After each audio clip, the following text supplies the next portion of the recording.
by the truth of Christ when you're young. ஆகவே நீங்கள் மிகவும் இளைஞர்களாக இருக்கும் பொழுதே சத்தியத்தினாலே பிடிக்கப்பட்டவர்களானால் you can live a very fruitful life. நீங்கள் மிகவும் கனியுள்ள ஒரு வாழ்க்கை வாழ முடியும். In the book of Genesis we read about some great men like Abraham, Isaac and Jacob.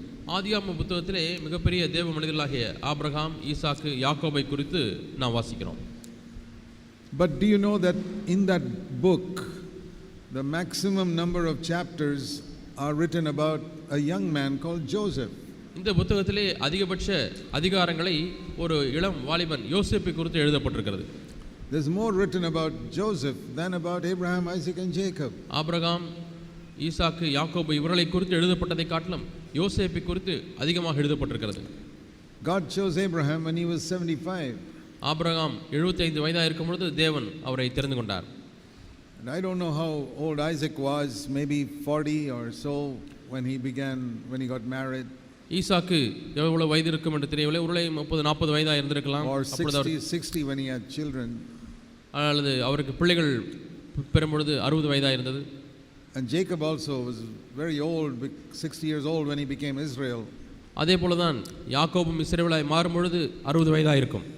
But Joseph was called and God spoke to him when he was 17 years old. ஆனால் யோசேப்பை குறித்து பார்க்கும் பொழுது 17 வயது வாலிபனாக இருந்த பொழுதே தேவன் அவனிடத்திலே பேசினார். And what is the result? அதனுடைய விளைவு என்ன? We find that Abraham, Isaac and Jacob made so many mistakes in their lives. Abraham, Isaac, யாக்கோபு எவ்வளவோ இவர்கள் தவறுகளை செய்தார்கள். They told lies. பொய் சொன்னார்கள்.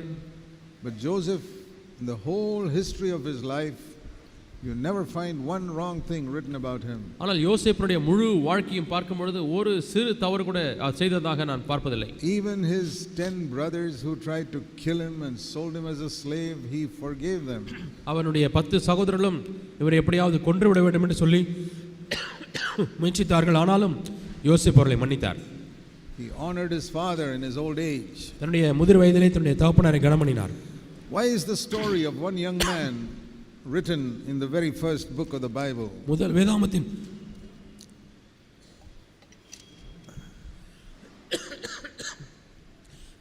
முதல் புத்தகத்திலேயே ஏன் இந்த வாலிபனுடைய கதை எழுதப்பட்டிருக்கிறது? That's written for our instruction. நம்முடைய போதனைக்காக எழுதப்பட்டிருக்கிறது. And when you come to the Gospels, சுவிசேஷத்திற்கு நீங்கள் வரும்பொழுது you read about Jesus, that he began his ministry when he was 30 years old. இயேசு தம்முடைய ஊழியத்தை 30 வயதாக இருக்கும் பொழுது ஆரம்பித்தார். Most of the other people around him in the synagogues were all 60, 65 years old. தேவாலயத்தில் அவரை சுற்றி இருந்த மக்களுக்கெல்லாம் வயது பார்க்கும் பொழுது 60, 65 வயதாக இருந்தது. John the Baptist was 30 years old. யோவான் ஸ்நானகனுக்கு 30 வயதாக இருந்தது. The apostle Paul was 30 years old when he started. அப்போஸ்தலனாகிய பவுல் தன்னுடைய ஊழியத்தை ஆரம்பிக்கும் பொழுது அவருக்கு 30 வயதாக இருந்தது. And all the disciples were younger than Jesus, younger than 30 years old. இயேசுவுடைய சீஷர்கள் எல்லாரும் இயேசுவை காட்டிலும் வயதிலே குறைவுள்ளவர்களாக இருந்தார்கள். அதனுடைய பொருள் என்னவென்றால் 30 வயதுக்கு கீழாக இருந்தார்கள். Why did God choose all those young people to be apostles? ஏன் இந்த இளைஞர்கள் எல்லாம் அப்போஸ்தலராக இருக்கும்படியாக தேவன் தேர்ந்தெடுத்தார்? Do you know that on the day of Pentecost all the apostles were below 33 years old? Pentecost நாளின் அந்த சமயத்திலே இருந்த எல்லா அப்போஸ்தலருக்கும் வயது 33 கீழே தான் இருந்தது.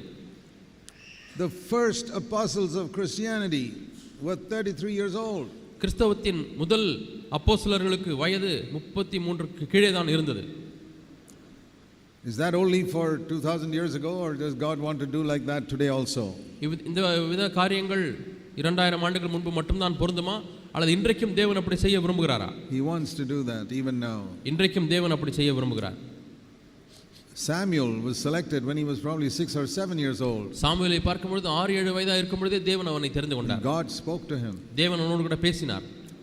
When God called Jeremiah, Jeremiah, I want you to see what Jeremiah said. எரேமியா என்ன சொன்னார் என்று நீங்கள் பார்க்கும்படியாக விரும்புகிறேன். See Jeremiah chapter 1. எரேமியா 1ஆம் அதிகாரம். It's a good word for us to read. வாசிப்பதற்கு நல்ல ஒரு வார்த்தை. The Lord told Jeremiah in verse 4 and 5. 4-5 வசனங்களிலே கர்த்தர் எரேமியாவுக்கு சொல்கிறார். எரேமியா 1ஆம் அதிகாரம்.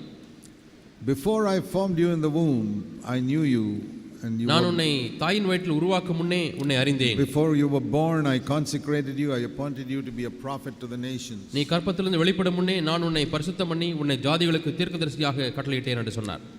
Can God choose a man to be a prophet before he is born? ஒரு மனிதன் பிறப்பதற்கு முன்பதாகவே ஒரு தீர்க்கதரிசியாக தேவன் தெரிவு செய்ய முடியுமா?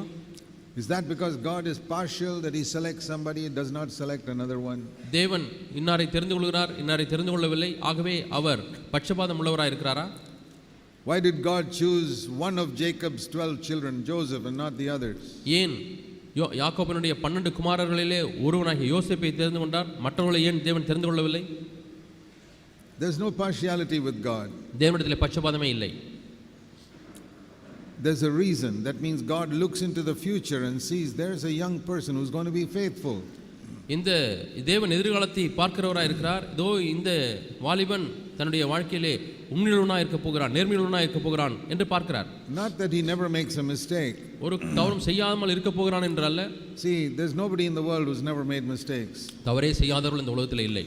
So when I say there's no recorded mistake about Joseph, it doesn't mean he never made a mistake in his ஆகவே life. யோசேப்பு எந்த தவறும் செய்ததாக பதிவு செய்யப்படவில்லை என்று சொல்லும் பொழுது எந்த தவறும் அவர் செய்யவில்லை என்று பொருள் அல்ல. I'm sure when he was an 18-19-year-old young man, he was tempted just like all 18-19-year-old young men are today. 18-19 வயதான வாலிபனாக இருந்திருக்கும் பொழுது நம்மை போலவே 18-19 வயது வாலிபர்களைப் போலவே அவரும் சோதிக்கப்பட்டிருப்பார்.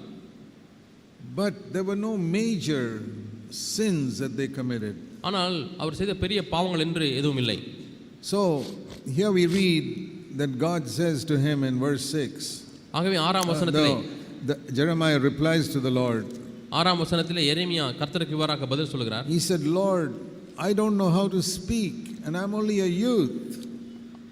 கர்த்தராகிய ஆண்டவரே, இதோ நான் பேச அறியேன், சிறுபிள்ளையாய் இருக்கிறேன். Two things. How can I be a prophet? I don't know how to speak and I'm only a young person. இரண்டு காரியங்களை சொல்கிறார். நான் சிறுபிள்ளையாய் தான் இருக்கிறேன், எனக்கு பேசவும் தெரியாது, நான் எப்படி தீர்க்கதரிசியா இருக்க முடியும்? You can say that. நீங்களும் அப்படி சொல்லலாம். Oh, I don't know how to speak and I'm a young person. நான் ஒரு வாலிபனாய் இருக்கிறேன், எனக்கு பேச தெரியாது. And the Lord said to me, don't say I'm a youth. நான் ஒரு வாலிபன் என்று சொல்ல வேண்டாம். That's a good word. 7ஆம் வசனத்தில் பார்க்கிறோம். நான் சிறுபிள்ளை என்று நீ சொல்லாதே. Don't say I'm a young person. நான் ஒரு சிறுபிள்ளை என்று நீ சொல்லாதே. Because if I send you, you go and you speak what I tell you to speak. நான் உன்னை அனுப்புகிற எல்லாரிடத்திலும் நீ போய் நான் உனக்கு கட்டளையிடுகிறவைகளை எல்லாம் நீ பேசுவாயாக. Verse 8, don't be afraid of them. 8ஆம் வசனத்திலே வாசிக்கிறோம், எரேமியா 1:8, நீ அவர்களுக்கு பயப்பட வேண்டாம். Because I am with you. உன்னை காக்கும்படிக்கு நான் உன்னுடனே கூட இருக்கிறேன். So there are many examples like that. David became a king when he was 30. தாவீது 30 வயதாக இருக்கும் பொழுது ராஜாவாய் மாறினார். Ezekiel was a prophet when he was 30. எசேக்கியேல் 30 வயதாக இருக்கும் பொழுது தீர்க்கதரிசியாய் மாறினார். Stephen was another young man zealous for the Lord. ஸ்தேவான் தேவனுக்கு வைராக்கியமான இன்னொரு வாலிபர். So throughout the Bible we see almost all the great men of God in the New Testament especially and even some Old Testament. By the time they were 30, God called them. ஆகவே கிட்டத்தட்ட எல்லா புதிய ஏற்பாடு புத்தகங்களிலும் நாம் வாசிக்கிறோம், பழைய ஏற்பாடு புத்தகங்களிலும் சரி, தேவன் 30 வயதாக இருக்கும் பொழுது தெரிந்து கொண்டார். So there must be a reason why God chooses people when they are young.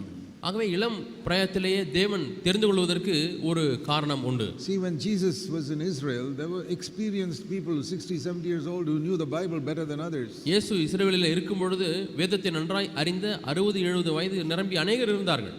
See, Peter and James and John, they did not know the Bible so well like the Pharisees. பரிசேயர்கள் அறிந்திருந்தது போல பேதுரும் யோவானும் யாக்கோபும் வேதத்தை அறியவில்லை. And you may also think as a young person, I don't know the Bible so well, some of these older people know it better. என்னை காட்டிலும் வயது முதிர்ந்தவர்கள் நன்றாக வேதத்தை அறிந்திருக்கிறார்கள், எனக்கு அப்படி தெரியாது என்று சொல்லி நீயும் சொல்லலாம். It's good to know the Bible, but that is not what God is looking for first. வேதத்தை அறிந்து கொள்வது நல்லது, ஆனால் தேவன் எதிர்பார்க்கிற முதல் காரியம் அது அல்ல. The first thing God looks for is humility. தேவன் எதிர்பார்க்கிற முதல் காரியம் தாழ்மை. If you remain humble, whatever your age, the grace of God will be upon you. உனக்கு வயது எவ்வளவு இருந்தாலும் சரி, நீ தாழ்மையாய் மட்டும் இருந்தால் தேவனுடைய கிருபை உன் மீது இருக்கும். So the most important thing to remember as a young person is to remain in humility. ஆகவே வாலிபராய் இருக்கக்கூடிய நீங்கள் ஒன்றை ஞாபகத்தில் வைத்திருக்க வேண்டும், தாழ்மையிலே நிலைத்திருக்க வேண்டும். Because if God begins to use us, we can begin to think we are very important. ஏனென்றால் தேவன் நம்மை பயன்படுத்த ஆரம்பிக்கும் பொழுது ஏதோ நான் முக்கியமான ஒருவன் என்று என்ன ஆரம்பித்து விடுவீர்கள். There are so many things that can make a young person proud. ஒரு வாலிபனை பெருமையாக்குவதற்கு அநேக வழிகள் உண்டு. For example, if you're a boy or a girl who's very good looking, ஒரு பையனாகவோ அல்லது பெண்ணாகவோ இருக்கலாம், பார்ப்பதற்கு நன்றாக இருக்கலாம், that can make you proud. அது உன்னை பெருமையடைய செய்யும். that you are better looking than others, மற்றவர்களை காட்டிலும் நீ அழகாக இருக்கிறாய் என்றால், or you can be proud because in school or college you do well. அல்லது கல்லூரியிலேயோ பள்ளியிலேயோ நீ நன்றாக படிக்கிறாய். To do well is okay, but to be proud of it is wrong.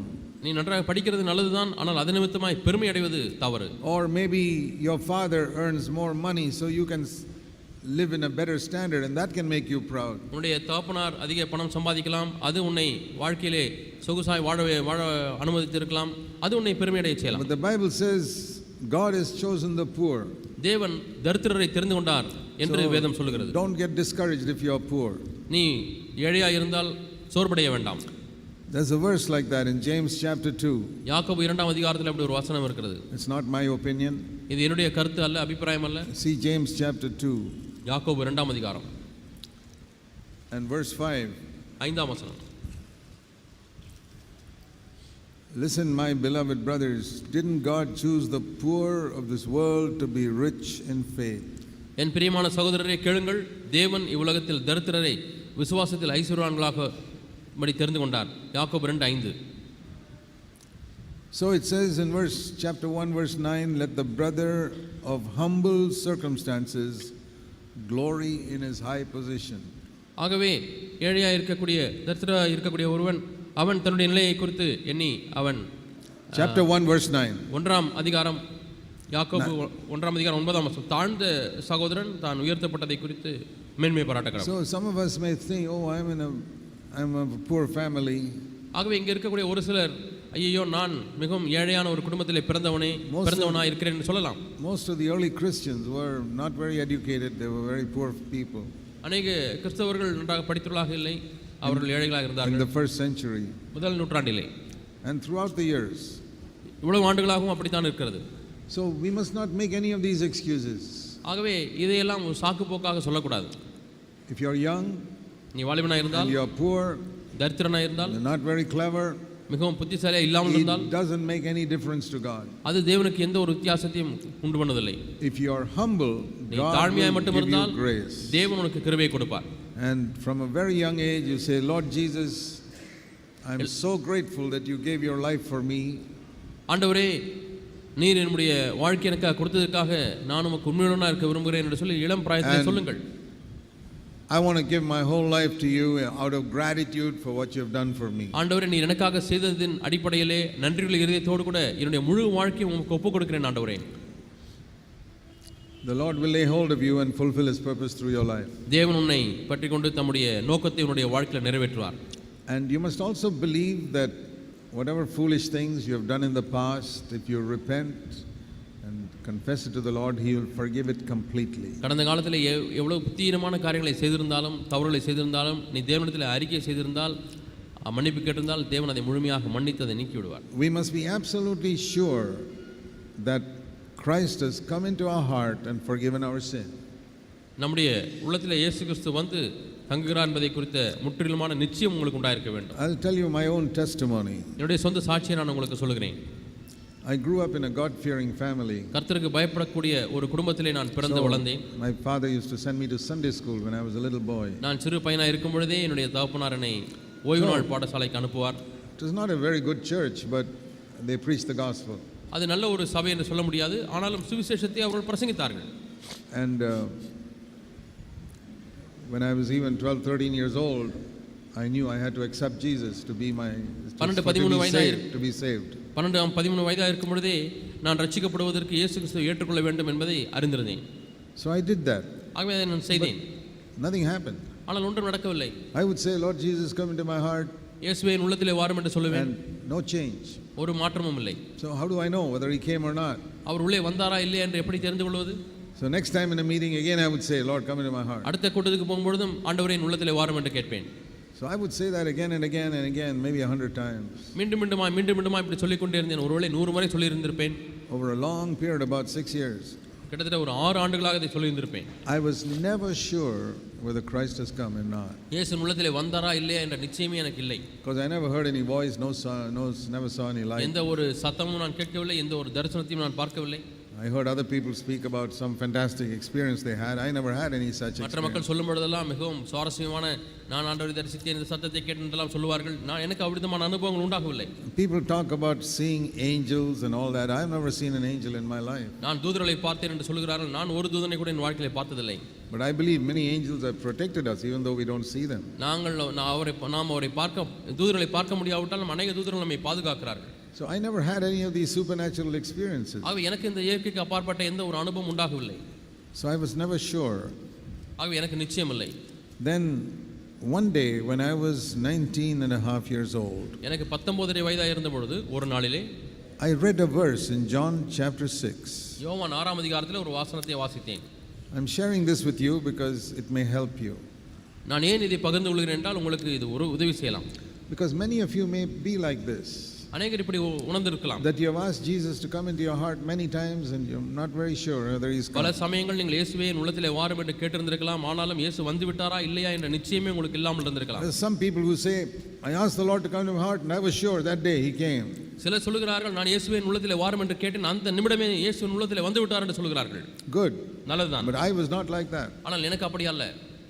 I asked the Lord to come to my heart 100 times and I was not sure. இயேசுவே என் உள்ளத்திலே வாரும் வாரும் என்று சொல்லி கிட்டத்தட்ட 100 முறையாவது கேட்டிருந்திருப்பேன். ஆனாலும் எனக்கு நிச்சயம் இல்லை. Then one day I read this verse. ஒரு நாளில் இந்த வசனத்தை வாசித்தேன். John chapter 6 verse 37. யோவான் 6:37. It's not a verse that suddenly dropped from heaven. இந்த வசனம் திடீரென்று வானத்திலிருந்து விழவில்லை. I used to just read my Bible every day a little bit. ஒவ்வொரு நாளும் கொஞ்சம் கொஞ்சமாக வேதத்தை நான் வாசித்துக் கொண்டிருந்தேன். And that day I was reading John 6. அந்த நாளிலே நான் யோவான் 6ஆம் அதிகாரத்தை வாசித்துக் கொண்டிருந்தேன். And I read verse 37. 37ஆம் வசனத்தை வாசிக்க Where நேர்ந்தது. the last part it says, if anyone comes to me, I will certainly not cast him out. என்னிடத்திலே வருகிறவனை நான் புறம்பே தள்ளுவதில்லை என்று சொல்லி யோவான் 6:37 பின்பகுதியிலே வாசிக்கிறோம். I'm sure I read that verse many times before. அதற்கு முன்பாக இந்த வசனத்தை எவ்வளவு முறை வாசித்திருக்கிறேன். But that day when I read it, அந்த நாளிலே இதை வாசிக்கும் பொழுது I said, Lord, I've come to you many times. ஆண்டவரே நான் பல முறை உம்முடைய சமூகத்திலே வந்திருக்கிறேன். And I read in that verse, I will not cast you out. இந்த வசனத்தின்படி ஆண்டவரே நீர் என்னை புறம்பே தள்ளுவதில்லை என்று சொல்லி இருக்கிறது. So without any feeling, without any experience, I said, Lord, today I am going to believe this word. எனக்கு எந்த ஒரு உணர்வுகளும் உண்டாகவில்லை, எந்த ஒரு அனுபவமும் உண்டாகவில்லை. ஆனாலும் அன்று நான் சொன்னேன், ஆண்டவரே இந்த வசனத்தை இந்த நாளிலே விசுவாசிக்கிறேன். After that I never doubted in my life that Jesus was my savior. அதற்கு பிறகு இயேசு கிறிஸ்து தான் என்னுடைய இரட்சகர் என்பதில் எனக்கு எந்த சந்தேகமும் அதற்கு பிறகு உண்டாகவில்லை. That was nearly 58 years ago. கிட்டத்தட்ட 58 ஆண்டுகள் முன்பதாக. Never doubted. ஒரு காலம் சந்தேகம் வரவில்லை. Never doubted. ஒரு காலம் வரவில்லை. That Christ has come in. இயேசு கிறிஸ்து உள்ளே வந்து விட்டார். Not because I lived a perfect life after that. அதற்கு பின்பு பூரணமான ஒரு வாழ்க்கை வாழ்ந்தேன் என்று நான் சொல்லவில்லை. Even after that my life was up and down and up and down and up and down. அதற்கு பிறகு என்னுடைய வாழ்க்கை மேலும் கீழுமாய் வீழ்ச்சியும் மேலே எழுந்திருப்பதுமாகவே இருந்தது. Sometimes up, sometimes down. சில சமயத்திலே மேலே போகிற வாழ்க்கை, சில சமயத்திலே வீழ்ச்சி அடைகிற வாழ்க்கை. I was sure Christ has come in. ஆனால் இயேசு எனக்குள்ளே வந்து விட்டார் என்ற நிச்சயம் உண்டு. Life had come. எனக்குள்ளாக ஒரு ஜீவன் வந்து விட்டது. You know, just because a baby falls and gets up and falls and gets up and falls and gets up does not mean it's not alive. ஒரு குழந்தை எழுந்திருக்கிறது, மீண்டுமாய் விழுகிறது, நடக்கிறது, விழுகிறது, அதற்குள்ளே ஜீவன் இல்லை என்று அர்த்தம் அல்ல. Even it has life, it is falling and getting up so many times. அதற்குள்ளாக ஜீவன் இருந்தாலும் எத்தனையோ முறை விழுந்து விழுந்து எழுந்திருக்கிறது. And when it goes to school, it does so many things it does not understand and does arithmetic wrong and learns. பள்ளிக்கு போனாலும் பல பல படிப்புகளிலே தவறு செய்கிறது, மறந்து போகிறது, தவறாக வந்து விடுகிறது. You shouldn't think that once I accept Christ my life will be perfect. ஆகவே இயேசு கிறிஸ்துவை நான் ஏற்றுக்கொண்ட உடனே என் வாழ்க்கையில் வீழ்ச்சி இருக்காது என்று நீங்கள் எண்ணக்கூடாது. It will not be perfect. நீங்கள் பூர்ணவான்களாக இருக்க மாட்டீர்கள். You will have an assurance that you're born, Christ has come in. ஆனால் இயேசு உள்ளே வந்து விட்டார், நீங்கள் மறுபடியும் பிறந்து விட்டீர்கள் என்றதான ஒரு நிச்சயம் உங்களுக்குள்ளே வரும். By believing the word of God. தேவனுடைய வார்த்தையை விசுவாசிப்பதனாலே. In the beginning you just believe God's word. ஆரம்பத்திலே நாம் தேவனுடைய வார்த்தையை அப்படியே விசுவாசிக்கிறோம். But as time goes on the Holy Spirit will also tell you you are a child of God. ஆனால் நாட்கள் செல்ல செல்ல பரிசுத்த ஆவியானவரும் நீ தேவனுடைய பிள்ளை என்பதை உங்களுக்கு சொல்லுவார். It's not a voice we can hear with these ears but in our heart. நம்முடைய இந்த செவிகளிலே நாம் கேட்பதில்லை, ஆனால் உள்ளத்திலே நாம் கேட்கிறோம். That is how we are born again. இப்படி தான் நாம் மறுபடியும் பிறக்கிறோம். And if you're not sure of your salvation like me, you will backslide. என்னை நான் இருந்தது போல இயேசு கிறிஸ்து உள்ளே வந்து விட்டார் என்ற நிச்சயம் இல்லாதிருந்தால் நீங்கள் உங்களுடைய வாழ்க்கை பின்மாற்றம் அடைந்து கொண்டே இருக்கும். The first thing you must be absolutely sure is Christ has ஆகவே accepted me. நிச்சயப்படுத்திக் கொள்ள வேண்டிய முதல் காரியம் இயேசு கிறிஸ்து என்னை ஏற்றுக்கொண்டார். Are you sure of that? அதை குறித்து நிச்சயம் உண்டா? If you are not sure, then you must be sure today. அந்த நிச்சயம் எனக்கு இல்லை பிரதர் என்று சொல்லுவீர்கள் என்று சொன்னால் இன்றைக்கு அந்த நிச்சயத்தை நீ பெற்றுக்கொள்ள வேண்டும்.